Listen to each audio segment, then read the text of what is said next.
శివాయ విష్ణు రూపాయ శివరూపాయ విష్ణువే. ఓం శ్రీ గురుభ్యో నమః. ఓం శ్రీ మాత్రే నమః. ఫిబ్రవరి 2025 మేషరాశి యొక్క ఫలితాల గురించి ఇప్పుడు మనం తెలుసుకుందాం. ఈ నెల మిశ్రమ మాసంగా చెప్పవచ్చు. ఫిబ్రవరి 12న సూర్యుడు మీ 11వ ఇంట్లోకి వెళ్ళబోతున్నాడు. మీ కెరీర్లో గణనీయమైన విజయాన్ని సాధించబోతున్నారనే చెప్పాలి. ప్రభుత్వ రంగంలో డబ్బును సంపాదించడానికి, గొప్ప స్థాయికి వెళ్ళడానికి, కెరీర్ పరంగా మీకు గొప్ప స్థానంలో ఉండడానికి ఈ మాసం మీకు కలిసి వచ్చే మాసంగా చెప్పవచ్చు. సూర్యుడు మరియు బుధుడు ఈ నెల ప్రారంభంలో 10వ ఇంట్లో ఉంటారు. ఇది వృత్తిపరంగా విజయవంతమైన ఫలితాలను పొందబోతున్నారనే చెప్పాలి. ఫిబ్రవరి నెల 2025లో మీ యొక్క తెలివితేటలకు, జ్ఞానం పట్ల ప్రశంసలు పొందబోతున్నారు.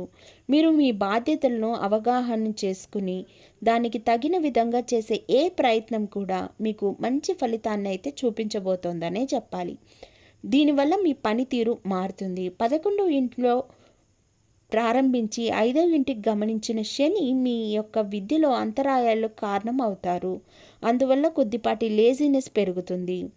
మీరు మీ అధ్యయనాల్లో ముందుకు సాగడానికి చాలా ప్రయత్నాలు చేయాల్సి వస్తుంది. పోటీ పరీక్షల కోసం సంసిద్ధం అవ్వడానికి చాలా కష్టపడాలి. కుటుంబ పరంగా ఈ నెల చాలా బాగుంది. సూర్యుడు 4వ ఇంట్లో మరియు బుధుడి నుండి పూర్తిగా 7వ కోణంలో ఉండడం బట్టి 10వ ఇంట్లో ఉండడం వలన దీని కారణంగా కుటుంబంలో శాంతి ఏర్పడబోతోంది. మీ భాగస్వామితో చాలా సంతోషంగా గడుపుతారు. అలాగే ప్రేమ విషయానికి వస్తే మీ కుటుంబంలో మాట్లాడి ప్రేమ పెళ్లి చేసుకోవడానికి ఒప్పిస్తారు. అలాగే కొద్దిపాటి విభేదాలు వచ్చినప్పటికీ ఆ విభేదాలను తగ్గించేందుకు చాలా మాట్లాడి మీ మాటల ద్వారా ఒప్పిస్తారు. అలాగే మీ జీవితంలో ఏదైతే అనుకుంటున్నారో అది సాధించడానికి ఈ మాసం మీకు ఒక సవాల్గా మారబోతుంది. మీ జీవిత భాగస్వామికి మధ్య అభివృద్ధి చెందుతున్న తాత్కాలిక దూరాన్ని తగ్గించేందుకు మీరు చాలా కృషి కూడా చేస్తారు. ఈ నెలలో విభిన్న ఆర్థిక ఫలితాలను కనిపించబోతుంది. నెల ప్రారంభంలో 12వ ఇంట్లో రాహు మరియు శుక్రుడు మీకు విలాసవంతమైన జీవితాన్ని ఇచ్చినప్పటికీ మీకు అధిక ఖర్చులు పెరగడం బట్టి మీకు అది చాలా ఇబ్బందికరంగా ఉండబోతుంది. 10వ ఇంట్లో సూర్యుడు మరియు బుధుడి యొక్క సంయోగం వల్ల కొద్దిపాటి సంతోషం ఉన్నప్పటికీ అధికమైన ఖర్చుల వల్ల ఆదాయం పెంచుతారు మరియు అధిక ఖర్చులు కూడా ఏర్పడతాయి.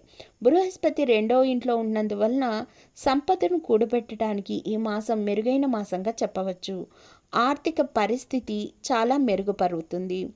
ఆరోగ్యం కూడా మెరుగుపడే అవకాశం కనిపిస్తోంది. ఈ మాసం మీరు చేసుకోవాల్సిన పరిహారం ఏమిటంటే అన్నదానం చేసినట్లయితే మీకు చాలా గొప్ప మాసంగా చెప్పవచ్చు. ఈ మాసం కొద్దిపాటి ఇబ్బందులు ఎదురైనప్పటికీ అన్నదానం మీరు సంకల్పంతో ఇచ్చినట్లయితే మీ జీవితంలో వెనక్కి తిరిగి చూసుకునే రోజులనేటివి ఉండవు. ముందుకెళ్ళే గొప్ప అవకాశాలైతే మీ ముందరికే వస్తాయి. ధన్యవాదములు.